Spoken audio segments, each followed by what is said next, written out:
माइस opinion के नए अंक में आपका स्वागत है। दोस्तों, आज के अंक में हम झारखंड की राजनीति की चर्चा करेंगे। लोकसभा का चुनाव खत्म नहीं हुआ और विधानसभा की चुनाव की तैयारी प्रारंभ हो चुकी है। सभी दल तैयारी कर रहे हैं और करना भी चाहिए। अगर आप राजनीति में हैं तो आप अगर चुनाव की ही तैयारी नहीं करेंगे तो आप फिर किस लिए राजनीति में हैं? क्योंकि जब आप जीतेंगे तभी तो आप सत्ता प्राप्त करेंगे, और जब आप सत्ता प्राप्त करेंगे तभी जो आपके पार्टी का उद्देश्य है या जिस उद्देश्य को लेकर के आपके पार्टी का निर्माण हुआ है वो आप पूरा कर सकते हैं। तो स्वाभाविक है कि यहाँ पे झारखंड में जोर शोर से अब विधानसभा चुनाव की तैयारी प्रारंभ हो चुकी है। स्पष्ट रूप से दो खेमा बन चुका है। एक खेमा जो है भाजपा के नेतृत्व में का चुनाव लड़ेगी और दूसरा खेमा झारखंड मुक्ति मोर्चा के नेतृत्व में चुनाव लड़ेगी। झारखंड मुक्ति मोर्चा के सहयोगी होंगे कांग्रेस पार्टी, आरजेडी होंगे, और देखिए चुनाव आते आते तक कुछ और लोग भी जुड़ जाएंगे। लेकिन स्पष्ट रूप से झारखंड में दो खेमे के बीच में ही चुनाव होगा। अब झारखंड मुक्ति मोर्चा कहने को तो उसमें कांग्रेस भी है, आरजेडी भी है, लेकिन आरजेडी और कांग्रेस के पास में कोई ऐसा नेता है नहीं जिसका अपील झारखंड के मतदाताओं पे हो या जिसकी बात सुनना झारखंड के मतदाता चाहते हैं। दरअसल कांग्रेस का पूरा गणित जो है वो झारखंड मुक्ति मोर्चा पर आश्रित है। कांग्रेस के पास में संगठन के नाम पे कुछ नहीं है। यहाँ पे कहने को हर जिला में जिला अध्यक्ष हैं और भी पदाधिकारी हैं, प्रदेश के अध्यक्ष हैं, सब कुछ है, लेकिन जो संगठन के स्तर पे जो मजबूती दिखनी चाहिए वो कांग्रेस के पास में नहीं है। इसके उलट झारखंड मुक्ति बिना किसी परिश्रम के उसके पास में झारखंड के प्रत्येक गांव में कैडर है, क्योंकि ये आंदोलन से उपजी हुई पार्टी है। और जब ये आंदोलन चल रहा था तो हर गांव के लोगों की सहभागिता इस आंदोलन में थी, जिसके कारण आज भी उनके पास में कैडर की कमी नहीं है। आप इसको कैडर कहिए, कार्यकर्ता कहिए, लेकिन इनके पास में झारखंड का जो पश्चिम बंगाल और जो इससे सटा हुआ उड़ीसा राज्य है उसके कुछ जिलों तक में भी झारखंड मुक्ति मोर्चा को वोट देने वाले, उनको चाहने वाले लोग आपको मिल जाएंगे। और झारखंड मुक्ति मोर्चा के ही नेता ने हमेशा ही इस गठबंधन का नेतृत्व किया है। पहले गुरुजी किया करते थे, गुरुजी यानी शिबू सोरेन, उसके बाद में उनके पुत्र हेमंत सोरेन जो जनवरी माह तक जो है झारखंड मुक्ति मोर्चा के अध्यक्ष तो थे ही, साथ में वो यहाँ के मुख्यमंत्री भी थे। अब वो घोटालों के कारण जेल जा चुके हैं और उनके स्थान पे चंपई सोरेन को मुख्यमंत्री बनाया गया है। चंपई सोरेन मुख्यमंत्री हैं, लेकिन वो करिश्माई नेता नहीं है। और जो एक होता है ना वोट कैचिंग पावर, जो वोट को अपनी तरफ आकर्षित करने की जो शक्ति होती है, वो कम से कम चंपई सोरेन के पास में नहीं है। और हेमंत सोरेन के जेल जाने के पश्चात ऐसा लगा कि अब झारखंड मुक्ति मोर्चा अनाथ हो गया है। कम से कम उसके पास में मैदान में जाकर लड़ने वाला कोई नेता अब बचा नहीं है। और वो नेता जिसकी बात लोग सुनना चाहते हैं या जिसकी सभा में लोग बिना किसी दबाव के आना चाहते हैं, वैसे नेता हेमंत सोरेन अब जेल जा चुके हैं। लेकिन उनकी पत्नी कल्पना सोरेन ने हेमंत सोरेन अर्थात अपने पति और पूर्व मुख्यमंत्री के जेल जाते ही उनकी स्थान को बहुत ही शानदार तरीके से भरा है, उनकी कमी को पूरा किया है। और अब वो जो लोकसभा चुनाव के साथ में ही गांडे गिरिडीह का एक विधानसभा क्षेत्र है, वहां के उपचुनाव में वो जीत करके वो विधायक भी बन गई है। अर्थात अब वो पूर्ण रूप से राजनीति में आ चुकी है। और जिस प्रकार से वो अपने व्यवहार के कारण और अपने जो उनका जो पूरा का पूरा एटीट्यूड है उसके कारण जिस प्रकार से वो लोगों के बीच में जा रही है और लोगों के बीच में लोकप्रिय हो रहे हैं, लोग उनको हाथों हाथ ले रहे हैं, तो वो नेचुरली, माने वो थोपा हुआ नेता नहीं लग रही, वो नेचुरली लग रही है कि वो जो है झारखंड मुक्ति मोर्चा और उसके पीछे जो कांग्रेस और आरजेडी और भी कोई दल है, उन सबका नेतृत्व अब उनके हाथ में ही होगा। और चुनाव प्रचार में वो स्टार प्रचारक होंगी और वही पूरे जो पूरा चुनाव होगा उसका कमान भी अब वही संभालेंगी। इसको देखते हुए सूत्रों के हवाले से जो खबर आ रही है वो खबर ये है दोस्तों कि अब झारखंड मुक्ति मोर्चा के जो बुजुर्ग नेता भी हैं युवा तो हैं ही उनके पक्ष में कल्पना सोरेन के, जो बुजुर्ग नेता हैं और जो सीनियर लीडर्स हैं, उन लोगों ने भी अब धीरे धीरे कल्पना सोरेन के नेतृत्व को स्वीकार कर लिया है। और अब ये माना जा रहा है कि उनको पार्टी में एक बड़ा दायित्व देने की भी बात हो रही है, और होना भी चाहिए, क्योंकि जो आपके पूरे चुनाव प्रचार का जिम्मा अपने कंधे पर लेने को तैयार है, नेता तो आप उसी को मानेंगे, और स्वाभाविक है कि जिसको आप नेता मानेंगे उसको आप जिम्मेदारी भी देंगे, तो पद भी देना पड़ेगा।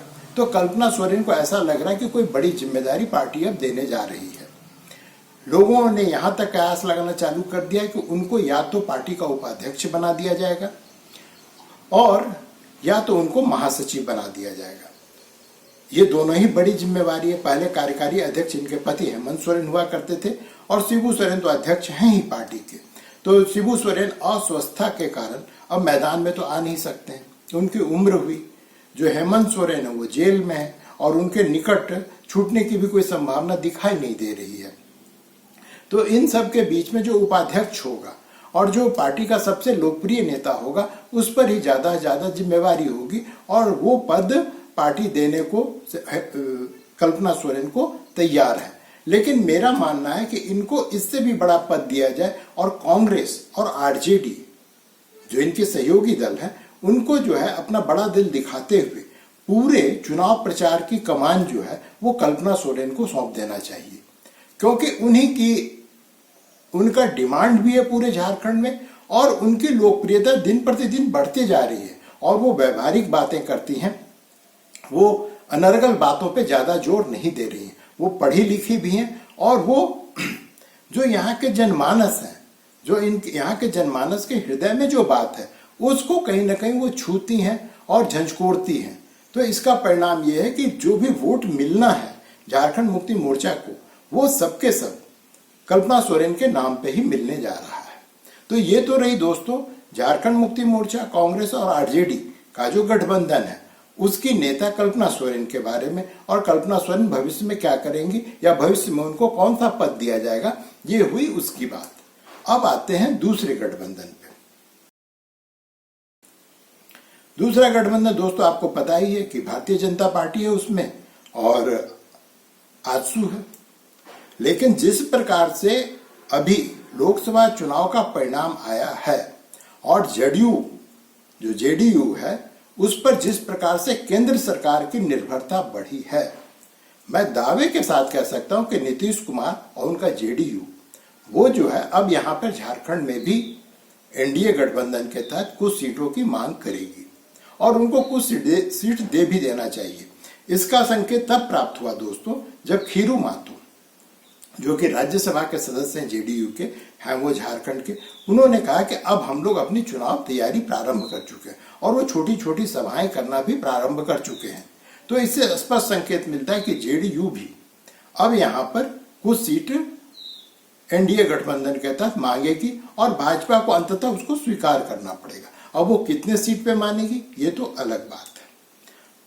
जो भारतीय जनता पार्टी और आजसू, ये दोनों नेचुरल जो है सहयोगी हैं। पिछले चुनाव में जो 2019 में चुनाव हुआ था, उसमें आजसू जो है भारतीय जनता पार्टी के साथ में गठबंधन नहीं किया, और इसका जो परिणाम निकल कर आया वो दोनों ही पार्टी, चाहे वो भारतीय जनता पार्टी हो चाहे आजसू हो, दोनों के लिए अच्छा नहीं हुआ। तो स्वाभाविक है कि वे ये इस तरह के घटिया परिणाम को फिर से दोहराना तो चाहेंगे नहीं, तो ये दोनों तो गठबंधन में होंगे। लेकिन भारतीय जनता पार्टी जब से यहाँ पर 5 सीट हारी है, लोकसभा के 5 सीट, वो भी आदिवासी बहुल सीट हारी है, तब से लगा था कि हतोत्साहित हो जाएगी। लेकिन भारतीय जनता पार्टी पूरे जोश के साथ में जो उन्होंने गलतियां की है उसको सुधारने के लिए आगे आ रही हैं। उन्होंने आनन फानन, अभी महीना भर भी नहीं हुआ रिजल्ट आए हुए लोकसभा का, और तुरंत ही उन्होंने 2 कद्दावर नेताओं को झारखंड जैसे छोटे राज्य का प्रभारी बना दिया, शिवराज सिंह चौहान और हेमंत बिस्व शर्मा। आपको पता ही है शिवराज सिंह चौहान केंद्र में मंत्री हैं, पहले वो मध्य प्रदेश के मुख्यमंत्री हुआ करते थे, और हेमंत बिस्व शर्मा जो अभी आसाम के मुख्यमंत्री हैं। और ये दोनों ही एक संगठन के माहिर हैं और दूसरे बहुत ही अच्छे वक्ता हैं, जो कार्यकर्ताओं में जोश भरने के लिए बहुत ही आवश्यक है। तो इन दोनों नेताओं को इन्होंने कार्यभार सौंप दिया और वो लोग भी माने प्रभारी बनते ही झारखंड आकर के यहाँ पे पहला मीटिंग वगैरह भी खत्म कर चुके हैं। और ये लोकसभा का चुनाव का जो परिणाम है, ये बड़ा अजीब सा परिणाम है। ये दोनों गठबंधनों के लिए बड़ी सारी खुशियां लेकर आई। भाई कांग्रेस और झारखंड मुक्ति मोर्चा इस बात पे खुश है कि उन्होंने 5 सीट जीत ली, वो इस बात से खुश है। दूसरी तरफ जो भारतीय जनता पार्टी है वो सीट तो 2-3 गंवाई, लेकिन उसके बावजूद वो खुश है कि उन्होंने 52 विधानसभा सीटों पर, जो लोकसभा का चुनाव है उसमें 52 लोकसभा विधानसभा सीटों पर उन्होंने बढ़त हासिल की। हद तो तब हो गई कि जो चंपई सोरेन यहाँ के मुख्यमंत्री हैं वो भी अपने विधानसभा क्षेत्र से कांग्रेस को बढ़त नहीं दिलवा पाए, वहां पर वो भारतीय जनता पार्टी से पिछड़ गए। आइए सुनते हैं हेमंत बिस्वा शर्मा ने इसके बारे में क्या कहा है। कारियाकट्टा में बहुत बड़ा जोश है। अभी झारखंड में हमने 52 विधानसभा सीट में लीड ले चुका हूं, 9 लोकसभा सीट जीता हूं। कारियाकट्टा में उत्साह है और झारखंड में हम लोग चुनाव जीतेगा। टिप्स क्या दिए हैं आप माहौल देखो। क्या टिप्स दे दिए हैं कि भाई आप लोग जीता है, 52 सीट में जीते हैं, 9 लोकसभा आप लोग जीते हैं और आगे भी आप लोग का जीतने का क्षमता है। तो लगातार अब आते रहेंगे, लोगों के भी क्षेत्र में भी जाएंगे। एक सप्ताह में एक दिन तो क्षेत्र में भी जाएंगे 100%। पूरा झारखंड का सारे सीट में मैं और शिवराज जी जाने का कोशिश करूंगा। आपके प्रभारी सह प्रभारी बनाए जाने के बाद कहा जा रहा था कि फायर ब्रांड नेता मिल गया है, कार्यकर्ता है। उनकी बातों से स्पष्ट है कि वो प्रसन्न है और वो विधानसभा चुनाव को वो जैसा कह रहे हैं कि हम 52 विधानसभा सीटों पर हमने बढ़त ली है और ये वो विधानसभा सीट है जिसमें से अधिकांश आदिवासी बहुल सीट है। और आदिवासी बहुल सीट से ही पिछले चुनाव में भारतीय जनता पार्टी चूंकि आदिवासी के लिए जो आरक्षित सीट है उसको जीत नहीं पाई, इसके कारण उसका हार हुआ था। और जो जेएमएम है, झारखंड मुक्ति मोर्चा है, उसने 28 में से जो 28 यहाँ पे झारखंड मुक्ति मोर्चा में विधानसभा के क्षेत्र हैं जो आरक्षित हैं उसमें से 20 सीट जीत ली थी। तो भारतीय जनता पार्टी का मुख्य उद्देश्य है कि हम किस तरह से इसमें से 10 से 12 या 15 सीट बाहर कर लें, अर्थात जीत लें। अगर वो 28 में से अगर 12-14 सीट अगर निकाल ले जाती है तो उसके बाद में आप जान लीजिए कि झारखंड मुक्ति मोर्चा कुछ भी कर ले वो जीत फिर नहीं पाएगी, वो सत्ता में लौट कर नहीं आ पाएगी। और ये बात झारखंड मुक्ति मोर्चा से कोई छुपा हुआ नहीं है, वो भी इस बात को जानती है और स्वाभाविक है कि वो इसके लिए प्रयत्न कर रही है। कल्पना सोरेन जो है वो भी रुकी नहीं है, उनका उपचुनाव का परिणाम आया, वो विधायक बनी, उन्होंने शपथ लिया और उसके बाद फिर से वो अपने क्षेत्र में और खास करके जो संताल परगना का क्षेत्र है उन क्षेत्रों में जाकर के फिर से वो लोगों से मिल रही हैं, लोगों के बीच में रह रही, लोगों से बातें कर रही हैं। और माने वो जो एक उभार आया है, जो एक उफान आया है हेमंत सोरेन के जेल जाने के बाद, उस उफान को या उस असंतोष को वो खत्म नहीं होने देना चाहती हैं, क्योंकि अगर वो खत्म हो गया तब यहाँ पे जो चुनाव होगा विधानसभा का वो बहुत ही सामान्य सा नॉर्मल सा चुनाव होगा। लेकिन अगर झारखंड मुक्ति मोर्चा उस टेम्पो को बरकरार रखती है, जो अभी आदिवासियों के बीच में जो एक असंतोष है कि उनके नेता को जेल में डाल दिया गया, अगर इस बात को लोगों के बीच में वो बार बार जाकर के कहेंगी और बार बार लोगों को उद्वेलित करेंगी तो स्वाभाविक है कि उसका जो प्रभाव है वो विधानसभा चुनाव पर आपको स्पष्ट रूप से देखने को मिलेगा। दूसरी तरफ भारतीय जनता पार्टी का मुख्य उद्देश्य ये है कि वो संथाल परगना में वहां पर ये सत्य है कि जो संथाल या आदिवासी समाज की जो लड़कियां हैं उनका बड़े पैमाने पर बांग्लादेशी उनसे शादी कर रहे हैं, उनका कन्वर्जन हो रहा है और आदिवासियों की जमीन बड़े पैमाने पर खिसक करके ये जो बांग्लादेशी मुसलमान हैं उनके हाथों में जा रहा है। और भारतीय जनता पार्टी इस मुद्दे को छोड़ना नहीं चाहती है। और जब छोड़ना नहीं चाहती, जब प्रधानमंत्री वहां पर आए थे तो उन्होंने भी इस मुद्दे को उठाया था और बड़े जोर शोर से उठाया था। और इस मुद्दे को कम से कम भारतीय जनता पार्टी छोड़ने वाली नहीं है। उसके बाद जिस प्रकार से अमन कुमार को गिरफ्तार किया गया है हजारीबाग में, ये सब जो मुद्दे, इनको, ये तो भारतीय जनता पार्टी का माने इनका कोर इशू है कि वो तुष्टीकरण के खिलाफ है और तुष्टीकरण हो रही है, ये भी सत्य है। क्योंकि तुष्टीकरण करके ही आप थोक के भाव में, जिस प्रकार से लोकसभा चुनाव आप थोक के भाव मुसलमानों का वोट पाए, वो आप तभी पा सकते हैं जब आप तुष्टीकरण जारी रखें। तो एक पक्ष तुष्टीकरण के खिलाफ होगा, दूसरा पक्ष जो है तुष्टीकरण को और भी खाद पानी देगा, और इसका परिणाम ये होगा कि यहां पर चुनाव आते आते आपको स्पष्ट ध्रुवीकरण देखने को मिलेगा, चाहे वो हिंदू हो, गैर हिंदू हो, आदिवासी हो, गैर आदिवासी हो, ये सबके बीच में एक स्पष्ट विभाजक रेखा बन जाएगी। और झारखंड मुक्ति मोर्चा के लिए जरूरी है कि वो इस विभाजक रेखा को बहुत गहरा ना होने दे, क्योंकि अगर बहुत गहरा हो गया तो इसका स्पष्ट फायदा जो है भारतीय जनता पार्टी को मिलने वाली है। तो दोस्तों, आज के लिए बस इतना ही। आपने वीडियो देखा, इसके लिए धन्यवाद। मिलते हैं फिर अगले अंक में।